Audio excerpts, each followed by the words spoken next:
I was given a box of crayons and I ate them. How's it going, guys? Tavius Plays here, back with another video. Thank you so much for stopping by. For today's video, I'm dusting off my Titan to bring you my favorite solar Titan build. Now, I have to make something very clear. I am not a Titan main, but occasionally I like to punch and shotgun things. So if you've been eating crayons for breakfast, lunch and dinner for the last 7 years, you can go ahead and drop in the comments what is your favorite PvE Titan build. First, we'll go over the subclass perks, then we'll jump over to our exotic armor piece to complement the subclass, we'll go over armor mods and stats, then we'll finish off with weapons. Remember, if you get any value out of this video, go ahead and hit that like button and subscribe. Now, without further delay, let's jump into the video. For the Sunbreaker Titan, we're going to be using bottom 3, the Code of the Siegebreaker. The reason why I love the Code of the Siegebreaker is because of the sunspots. Your throwing hammer super creates sunspots and impact. While standing in sunspots, you can throw hammers faster.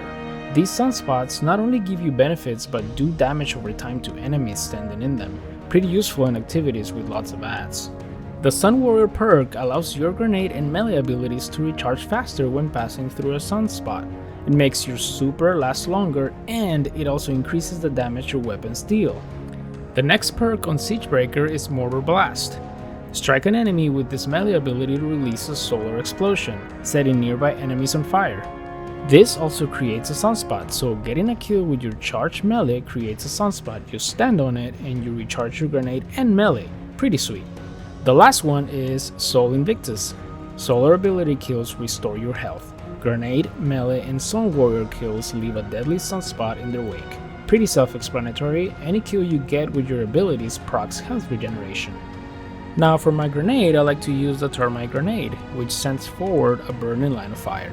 Really good for activities with many ads. You can use any of the grenades, but Termite is my favorite for the type of player I am. Okay, now let's talk about our exotic armor piece. We are using the one and only Hollow Fire Heart. This exotic armor piece released with Vanilla Destiny 2, so it's been around for quite some time, and it's still my favorite. It also looks really cool in my opinion.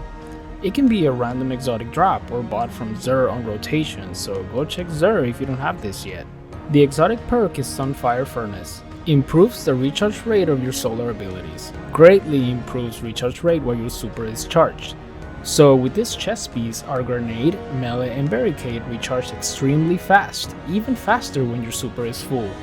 Jumping over to the armor mods, on my helmet I have an intellect mod for my super and taking charge to become charged with light by picking up orbs of power.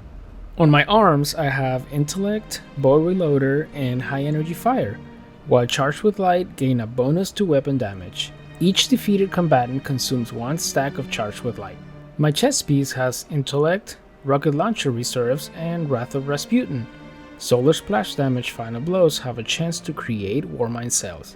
Remember that your abilities create Solar Splash Damage, your super, your grenade, even your melee. Plus, I will give you a few options on which weapons to use that cause splash damage to create as many Warmind cells as possible. Moving on to my legs, I have Intellect again, a Grenade Launcher and Rocket Launcher Scavenger, plus Global Reach. Warmind cells you create affect targets at a greater distance. And lastly, my class item. Intellect, Energy Accelerant from the Seasonal Artifact for those chain reaction explosions, and Incinerating Light.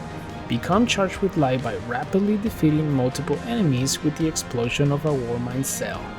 So for this build, we're using Charged with Light to get an increase to weapon damage, nothing more. So if you like to leave it out, it's totally fine, but Warmind cells would still be very useful since we deal so much splash damage with our abilities, and blowing them up creates a pretty big explosion. Charged with Light mods and Warmind cell mods are offered on rotation with 801 and Banshee 44, so check with them regularly if you're missing some.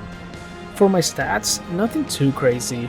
I decided to spec for super energy because the faster I can get my super back after I use it, the faster all my abilities will recharge with the exotic chest piece I have equipped.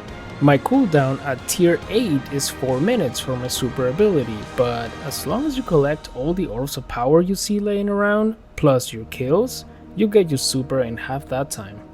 Okay, now let's talk about our weapons.